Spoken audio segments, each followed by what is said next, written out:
Warning, MF Uncensored contains adult language and discussion. Listener discretion is advised. We're a couple of misfits. We're a couple of misfits. What's the matter with misfits? That's where we fit in. We're not Duffy and Dilly. Don't go around willy-nilly. Seems to us kind of silly. Hello, everyone, and welcome back to MF Uncensored. Don't forget, if you guys are listening to us on the go, you can find us on Podbean, Apple Podcasts, Spotify, iHeartRadio, basically anywhere you get your podcast. You can also find more of our content on our website, themisfitfaction.com. There you find links to not only this show, but some of our other shows like the Multiverse Fancast and Cinematic Adventures. As always, I'm one of your hosts, Paul. With me in the studio today is Sean. Sean, how are you today? I'm sore, Paul. How are you? Is your sore? I'm sore. Does your back hurt? Back hurts, legs hurt, arms hurt. Oh, according to the pain in my knees, we're going to get rain soon.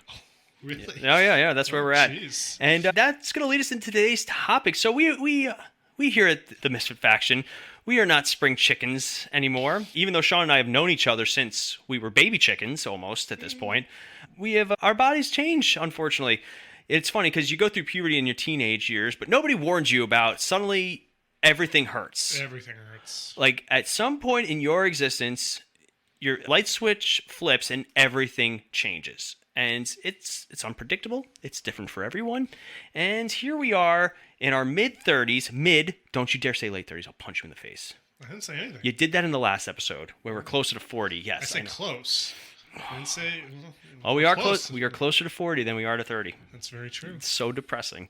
But as mid-30-ish year olds, we also... 30-ish year olds... We're young. We're still young. We're still doing okay. We find ourselves in a very unique situation in our world where we're not boomers. We're not Gen Zers. We're not doing TikToks, and we're not paying $4 a month for our mortgage. We are the millennial. Oh, God. Stupid millennials, as we like to say. I used to say that so much, and then I realized that I was a millennial. I was like, damn it. We're that generation that grew up as the technology grew up. Right, so that's the best way to describe what a millennial is. Yeah. We grew up having to rewind the VCR, or rewind the tape in the VCR, but also DVD or Blu-ray. Like, what was it? Blu-ray or HD? HD, and it came down to Blu-ray because of porn and video games. Well, because of the PS3. Yeah, that was the deciding factors: porn and video games. Well, it was the deciding factor that you could play a Blu-ray on a PS3. Anyway, porn and video games. So we wanted to do an episode where we kind of talk about what it's like to be in this age bracket and what are some of the challenges that we face. So if you're not in your mid-30s, this may not relate to you 1,000%. But if you are of the younger variety, it might help you understand why some of those people that you think are really old aren't that old and we're actually really hip. Just kidding. My hip actually hurts. That's what the script said. Sorry.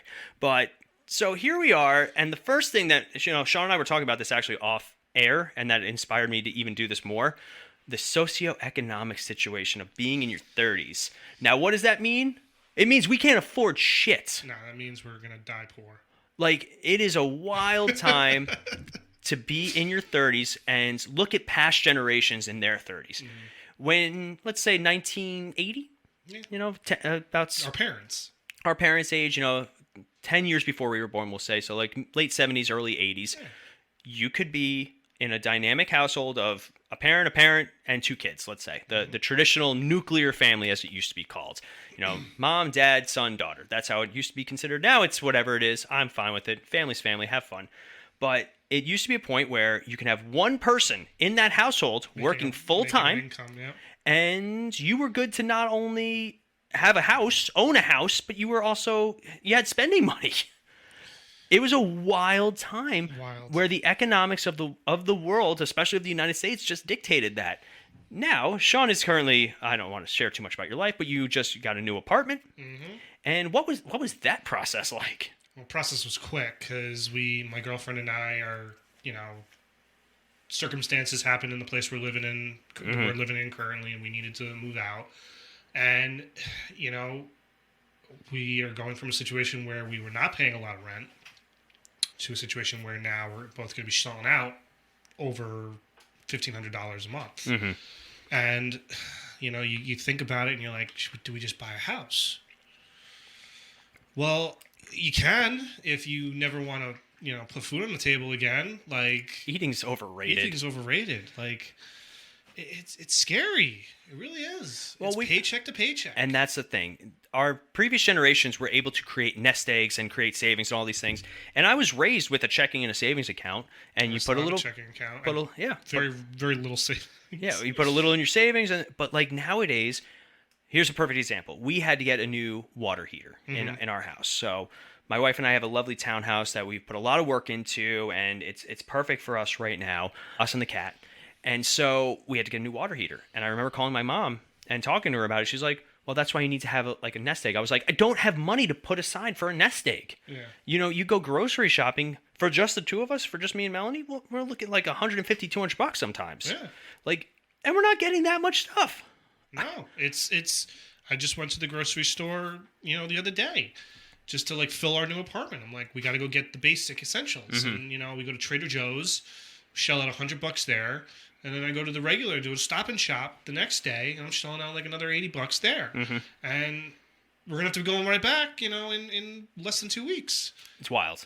I remember when I was young going to like the grocery store with mom or dad or whoever it was, and they'd spend like $300, and I'd be like, oh my God, that's so much money for a family of like 5. Yeah. Like thinking about that now, like it's scary to even think about having kids at this point. As much as we want them, like it's expensive. Everything's expensive. No, it is, and so like we're looking around, and compared to where we both work, we didn't want to move too farther away from both our respective jobs because commute, gas, it's it adds up. So anything down county, it was like $3,000 or more for a 1-bedroom apartment where parking was a possibility of not being a given. It might have been street parking. Oh. No washer and dryer in the apartment. Wouldn't allow a pet. And we're just like, how do you afford this? And and then we'd find every now and then you'd find these things for like cheap, like $2,000, and you're like, and you delve a little deeper, and it's not furnished, or it's a plot of land, or plot of land,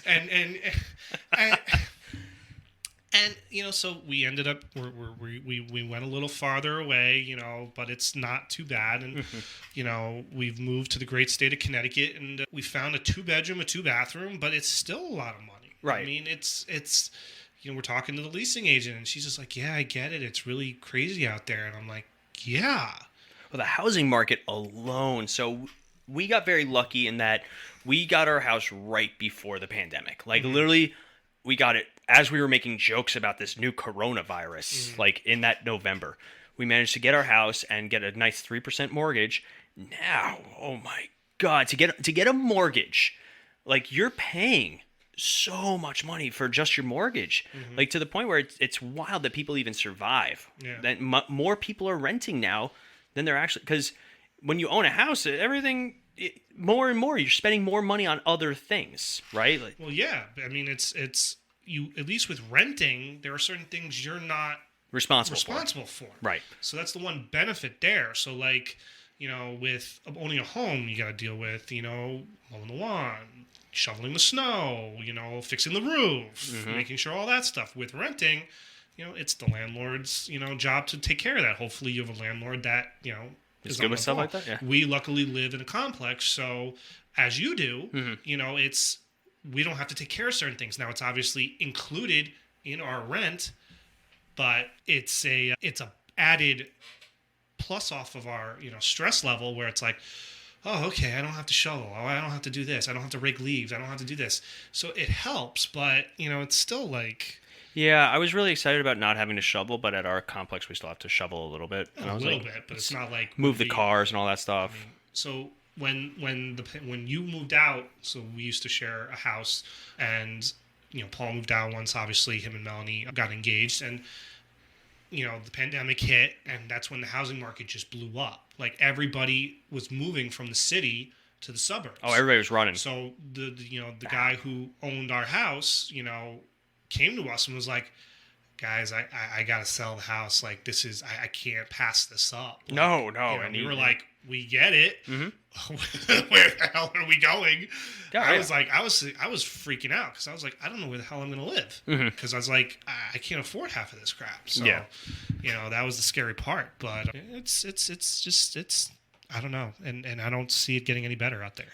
Yeah, and I hate talking to previous generations with it. Like, you talk to, like, anybody, like our parents, our, you know, older family members. Well, what did you expect? Like, you know, when we did, like, stop. Your mortgage was $14 a month. Like, I hate talking to the older generation about, mostly about housing problems. Yeah. Like, I get, you know, oh, you own a house, you were expected, like, the heater breaks, the dishwasher needs replacing, painting, like, that stuff I get, and, you know, I understand that. But you get to like, well, it's so expensive. They're like, well, why don't you just use your savings? I'm like, What savings? we can't. It's I work full time. Yeah. I do overtime. I do all these things, and there are some guys at my job that they'll devote their entire lives to the job, and suddenly they're making, you know, 200 plus a year, which is great. But at the same time, we're living in this generation where working 40 hours a week is not enough. No. And that's going to lead into one of our other topics. But for me, it's like, what's more valuable? My money, my time, my livelihood, my sanity, spending time with my wife, you know, just relaxing for a little bit. So we live in a very different. I mean, you obviously are in a much higher, you know, job than I am, but with my job, they expect you to work at least 50 hours a week. They give you overtime, but it's not regular overtime. It's like BS overtime. It's like, you know, I don't know what they call it Chinese overtime. Like, it's not, I'm not making time and a half. It's just like an extra couple bucks. Like, you have to hit 50 to 55 hours a week to truly hit your actual pay. Right. And I'm like, so you're what's the word I'm looking for? You're penalizing me because I work fast? Okay, that makes sense. Yeah. It makes total sense. We live in a world where also being good at your job and doing, like, really Means well, nothing. it means nothing. Nothing. I am a very firm believer, and here's the bar, set it mediocre, and every once in a while I'll jump over it, and then other times just go right underneath I it. try to stay at the bar, maybe a tick lower than that. It's like when you limboed and you grab the bar and swing under. That was me. That's still me. You don't know where I'm going to go. But then for us, we live in another fun generation of digital revolution and connectivity. Well, going back. Yeah. Sorry, real quick back on, you know, you and me were talking before off air, and you know, obviously the idea of buying a house came up for me and my girlfriend, and we're just like, we're contemplating it, and like, I can't afford this. Like, yes, once we buy the house and start paying, the mortgage is basically paying rent, but it's that $20,000 down. Right. Do you have? And I'm looking at my girlfriend. I'm like, do you have $10,000 that you're willing to just give away? I do, but I don't want to. I've only got a certain amount of money to my name. Like, I can't. It's going to take us like 6-7 years to even make that up, if we even do. Right. Because, you know, could we find better jobs that pay better? Yeah, it's possible, but it's not likely. It's crazy to me. Like, and people are bitching about inflation and all that stuff. I said, it's there because people are willing to pay it. Like, it's that's what's the problem. Like, someone did it first. Now all these other companies are going like, well, why should I not make an extra profit here? I'm going to raise my prices. And I just paid $4 a gallon for gas. So they need to just stop calling it inflation and just being like, this is how it is now. This is life. Yeah, it's not going to go down. No. Like, I'm patiently waiting for the housing market to crash. Like, at this point, the only problem is I won't have enough money to afford something to buy and keep this. Because, like, the goal with our townhouse is to maybe rent it out one day and then keep it. But for me, it's like, how am I going to afford to buy? Like, when the pandemic hit, the townhouse across from us sold for like 3 times what it was originally bought for. Yeah. But then you have to take that money, you have to try and buy something, and it was almost impossible. Trying to find something. Well, that was a lot of, you heard stories of a lot of people selling their homes. For killings. They were making this crazy amount of money, but then they were like turning around going like, oh, we got nowhere to go because we're just going to give up all this money to go live somewhere else. You know, there's a couple people that had multiple properties before the pandemic, so they were like, pick one. Where do you want to live? We'll sell this one and we'll make a killing. Yeah. You know, that's what it was. Yeah, you know, it really like our landlord, you know, of the house we shared. Yeah, he had multiple houses. He saw what the situation was and he's like, all right then. You know. Yeah, you're smart. Very smart. Yeah. We'll never hold it against him. He was great to us. No, absolutely. But then for us, like, we also live in this crazy world of digital revolution. When you think technology and you think us, what are your thoughts? God, it's been. I mean, from my earliest memory, it's probably the gaming consoles. Mm-hmm. Obviously the DVD player, was big.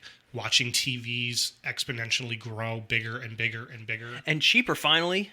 Well, that too. I mean, it's. I joke with my parents. I'm like, I think I'm gonna get a new TV, and they're like, why? I'm like, because you can.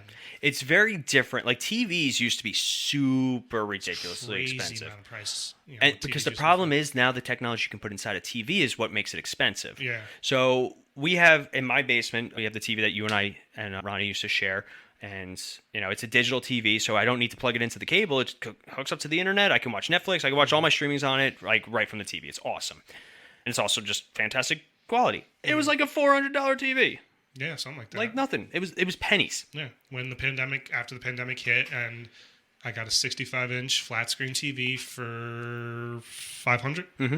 And I'm like, yeah. Yeah. I'll pay that off in a couple weeks. It'll be good. Yeah, it's like it's not like it used to be. No. So for television especially, like, we talk about changing technology. You talk about our streamings. We've talked. If you want to hear more about us in streaming, go check out Cinematic Adventures, because I think we did a whole episode. We did a whole episode on the whole streaming world. Yeah, and for us, like, that sort of technology has constantly been evolving. Video games, television, but also the way that we interact with each other.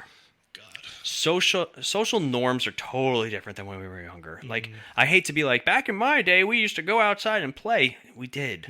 We were the last generation to do that. Yeah, we were the last generation to ride our bikes and do all that stuff and come in when the sun was going down and the street lights were coming on. Like, I mean, there are kids that still do it. That is still a thing, but it is. It's so weird. It's becoming a lost art. Yeah, like everybody, and we're all guilty of it too. Like, we're on our phones a lot more than we ever used to be. I remember when they introduced internet on the phones, and if you hit it by accident, you had to like try and get out of it really quick before they charge you like $30 for the month. Oh God, that was a wild time. Remember when texting was not part of your? It was something else you had to get separately. Separately. I remember I got a new phone, and I wanted one with a keyboard because that was the thing. And I think I got one where you push it up and like you type on it. I think I had one where you pull down and the keyboard. And I remember specifically going there, and they're like, "Oh, this is only for people who text a lot. So if you text, like, nowadays, God, if my phone rings, why are you calling me? I don't. Is that what you said every time your phone rings? 80% of the time. So basically, we all know now. Do not call Paul, everybody. If it can be a text message, just let it be a text message. I'd rather talk to the person, honestly. It depends on what it is. Like, if it's something that's going to take more than a couple. If it's something that's going to be hard to type out. So I'm just going to call you from now on. Like, hey, what's up? Hey, did you see that movie? That's going to be our phone calls from now on. I'll kill you. I'll actually murder you. You won't have to worry about finding a house. But so in my previous employment, I was a manager in a retail store, and whenever the district manager would come in, they'd always be like, "Make sure those kids are not on their phones. Make sure those kids are not on their phones." So wild. And I'm just like, those kids, those youngins, give it up. Like, stop. Yeah, there's no. Come on. It's. As I put my phone down, sorry. No. But it's like, so I try to be like the nice boss. You're like, okay, listen, guys, I get it. You can be on your phone, but I don't want to see you ignore a customer for being on the phone. If you are doing your job and every now and then it's a downtime, you pull your phone out and you look at it, fine. We're not going to have a problem. Right. But if I see a customer around you and you're just doing with your head down, then we're going to have a problem. But it has gotten so much worse now. Like, where every store I go in, I find the people that are working there, and their heads are down. I know exactly what they're doing. They don't acknowledge you. They don't say hello. They don't it is just, it is scary. Yeah. It's scary how little these people want to work. Mm-hmm. It really is. The work ethic's very different, and it's a double-edged sword, right? At one point, I am very proud of current generations for standing up and being like, no, this isn't right. Mm-hmm. Like, especially in the workplace, and we'll talk about that too, because like the workplace is its own separate entity, and it's just something that like everybody's miserable in it. Like, nobody's happy to work. Everybody's miserable because they're not being paid enough to live. I think that's the problem. It's a combination of not getting paid enough and also a certain level of appreciation that like it just doesn't exist anymore. Well, that too. Like- Everybody's bitching about inflation. I'm like, things are going up, but our pay's not going up. Yeah. We can't do anything. Workplace mental health is very different now, and I will always be an advocate of that. If you're not happy at your job, like, you could try and find something else, but in all honesty, a lot of times, like, I know I'm stuck in my job. There's no leaving for me. I'm not stuck in my job, but there's just nothing better. Yeah, and for me, it's winning the lottery is my way out. There you go. So if suddenly we do an episode every week and it's high quality production, it's because we won the lottery. No big deal. I already decided that if I ever won the lottery, I would build a brand new podcast studio on my estate, because I would have an estate, the manor, and manor. I would just do this for fun, professionally, quote unquote. I'd have a team, let them do the editing, screw it, let them do little fun videos. You're just gonna be like, wipe my ass for me too, huh? Would you? No. They will be competent. I will have a team. Sean, I will not forget you. Don't You're gonna worry. be like Eddie Murphy Coming to America. I- I've cleaned the royal penis, sir. Oh God, gross. But yes. Anywho, so yes. let's shift gears for a little bit. Lifetime milestones. Now, for us, milestones. When you're growing up, you're like, as a child, you're told, "Hey, these are things that you need to accomplish in your life." And back in our day, in the early '90s, it was you get married, you have kids, you go to school, you go to college, like all that stuff. Do you think it's different for us now? Different for us, Yeah. or different for the kids? Well, both. Well, what do you mean different for us? Like, what do you? So my stepdad got married to his first wife at 19. Yeah. Can you imagine being married at 19 now? Yeah, I've seen multiple people do it. Really? Yeah. I would argue. We have a bunch of kids from our graduating class that got married like right out of high school. One of them got divorced recently. I don't know if you saw that. I did not know. Facebook stalking, but I'm not gonna say their names Wow. on here. No, because I think it's hilarious. I love the drama. But anyway, arguably people are getting married later. They're moving into their own homes later. What? They're having kids later. Again, I'm only going on what I've noticed, like from kids our age. I tend to disagree. I feel like a lot of them had kids early on. I mean, there are some that are just started having kids. For example, our friends Ronnie and Brendan. Yeah. Just started their families. Recently. Both you and I are eventually hoping to start families of our own. But I don't think there's anything bad about starting a family that early. You may be a little too young.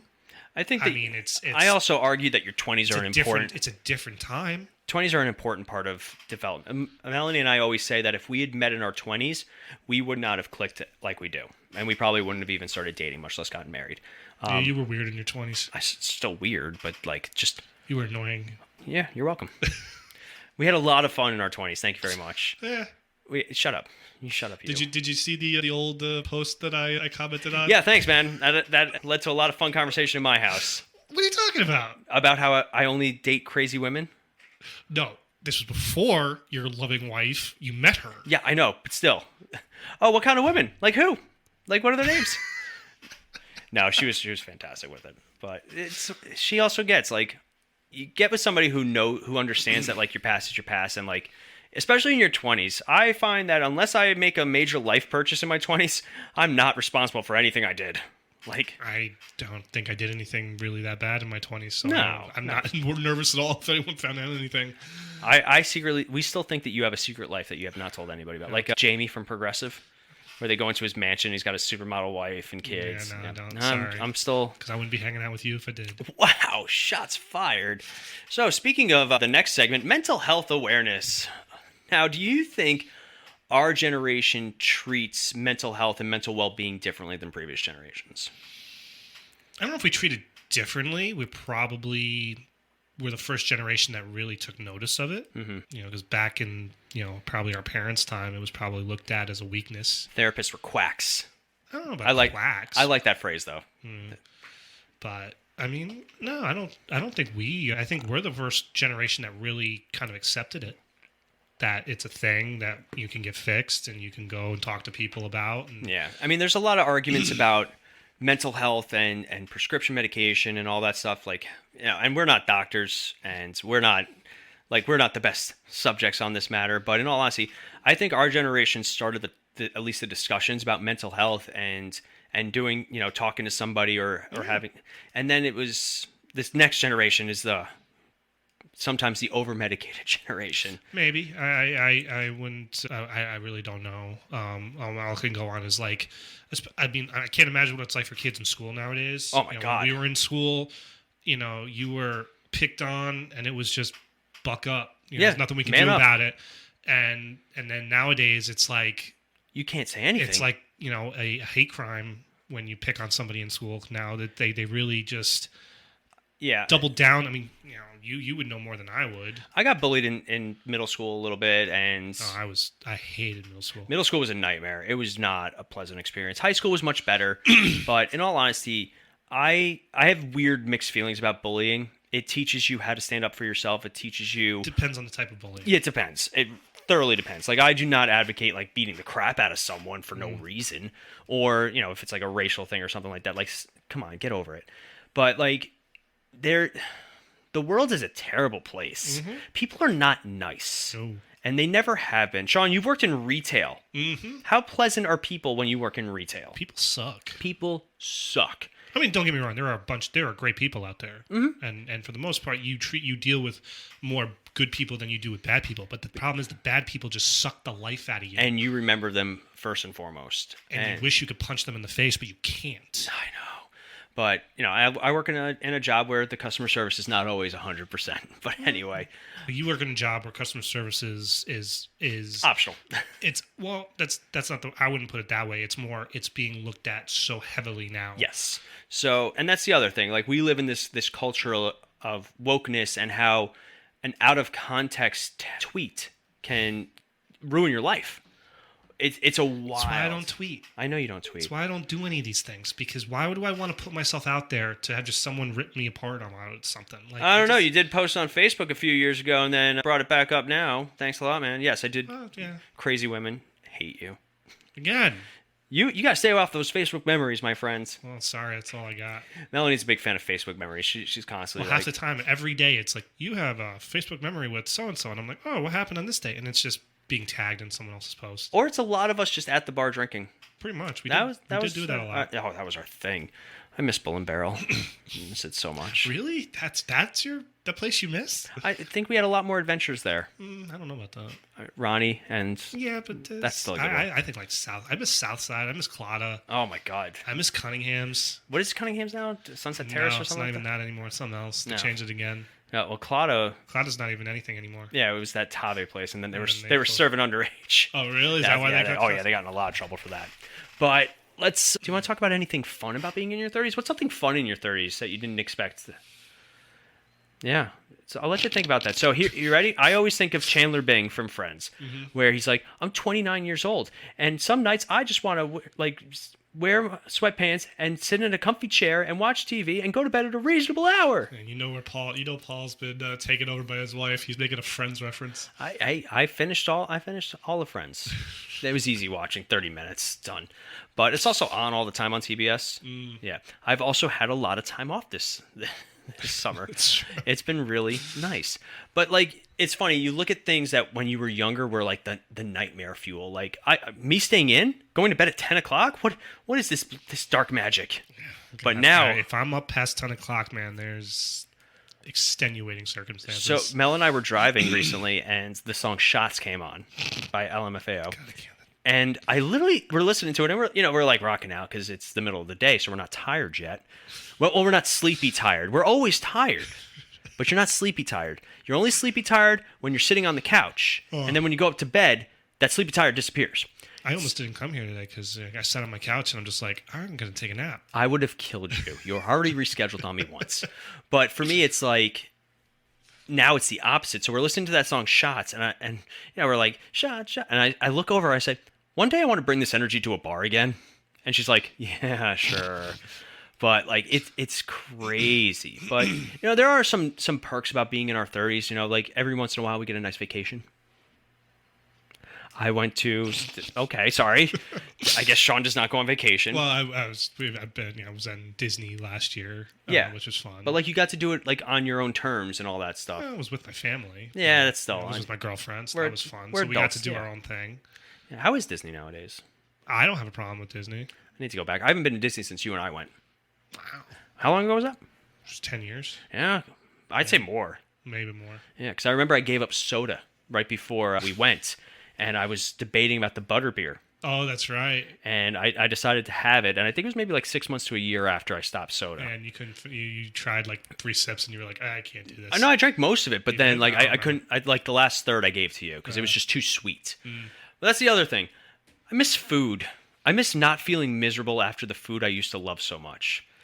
Oh, I don't feel miserable after eating food. Well, here's an example. When I was in my mid-20s and I was very conscious about my health and fitness and all that stuff, I would still enjoy myself.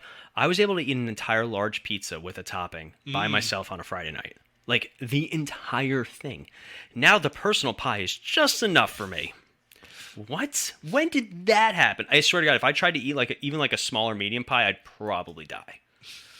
I would probably not be alive. We got a pizza our first night. We moved in, and I think she had 3 slices. I had 5. Yeah. But we finished the pie in one sitting, but that was the most I've eaten pizza-wise in one sitting in a while. Yeah.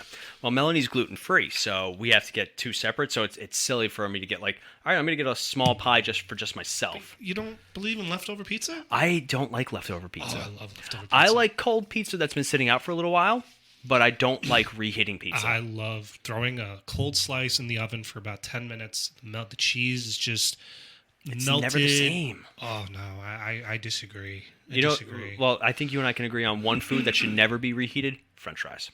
I agree with that. McDonald's French fries in particular. I would never. Well, first of all, I never not finish my French fries from McDonald's. Yeah. That's one of those Yeah, things. yeah. But when you get French fries from a restaurant, French fries cold is not the worst. It's not great, but it's not the worst. I've had McDonald's once in the last 10 to 15 years. I was about to say it's been 10 years since you maybe At least, yeah. since you gave And up fast food. that was Ronnie's wedding. When That's right. We ordered. So scratch that. All right. So sidebar. We went to Ronnie's wedding, and this was 2 years ago now. A little over a year. Okay. So we were in the It'll party. be 2 years this coming March. Yeah, we were in the party. I was the better man. I always say the better man because his brother was one of the other best men, and that's the joke. But and they, typical weddings. Have also varied in what time they happen. I actually really liked Christina's afternoon wedding. Weddings are. I mean, that's another thing. When I used to go to as a kid, was going to weddings. Man, it would be didn't start till 5 o'clock, and you felt like it went till midnight.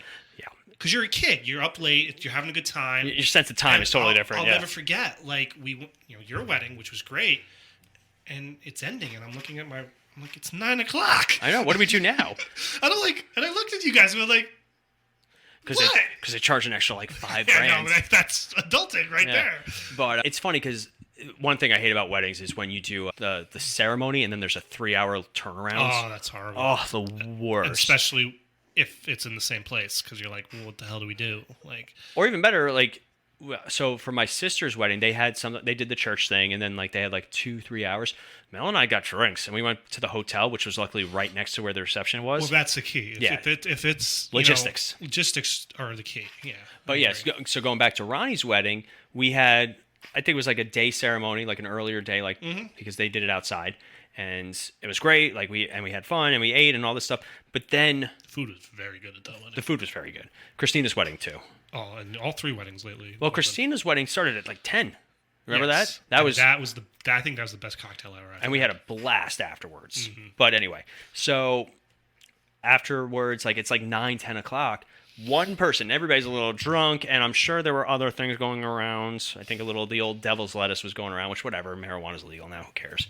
So one person mentions, we should Grubhub McDonald's. That was me. Oh yeah, I remember. Yeah. So Sean, and I wasn't even aiming that at you. I was aiming that at Joe and Daniela because I looked at them and I'm like, are you guys hungry? Yep. So and I'm like, I'm actually really hungry. Somehow that turned. How much money did oh God, we got $70, $100 on McDonald's? It was probably $100 because so, I had the app and I'm going around to everybody. I'm like, what do you want? What do you want? So I didn't order anything. Yeah. My wife though, who was feeling really adventurous at the time, she ordered a burger, a 20-piece nugget, 2 large fries, and I was like, you're not eating all that. She's like, I'm going to eat all that.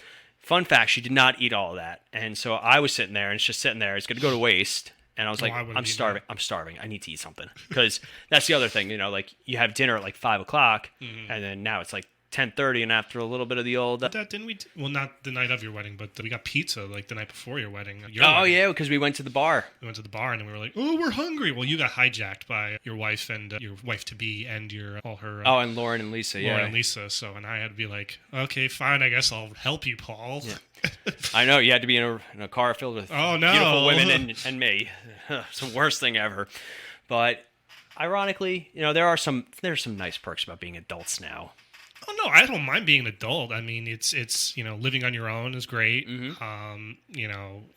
Now I'm obviously living with my girlfriend, so it's trying to, what are you gonna do when she because with my job I get up really early in the morning, so like I also have to go to bed rather early, so like we don't get to do much. Trying to find like something to watch on TV is always a pain because we like similar things, but it's like she's like, "Oh, let's watch this." I'm like, "No, you got to watch it now. Now you got to watch it. That's the way it goes." Well, hers is Gilmore Girls. Mm-hmm. That's like her go-to. Mine is Seinfeld. That's a good one. Just stuff to listen. It's like white noise. You're not paying attention to it. You're just like, I've seen this a million times. I can just We've been just watching Old Family Guy. Just something to watch because she started a new job where now she's waking up early again, like 6:30, 7 o'clock. So that'll be nice for when. Not early. Well, I know that, you know that, but that's not early, Melody. That's sleeping in. I will leave it on that note because I'll let you deal with that. But that is going to wrap us up for today. If you guys are looking for more of our content, make sure you guys check out our website, themisfitfaction.com. You can also find more of our social medias on Twitter, TikTok, Instagram, all that stuff. Just type in MF Uncensored or The Misfit Faction. Odds are you'll find some of our stuff. But this was fun, Sean. Slightly depressing, and my back still hurts, but, fun. Fun. But that is going to wrap us up for today. As always, I'm Paul. I'm Sean. And we'll see you guys next time.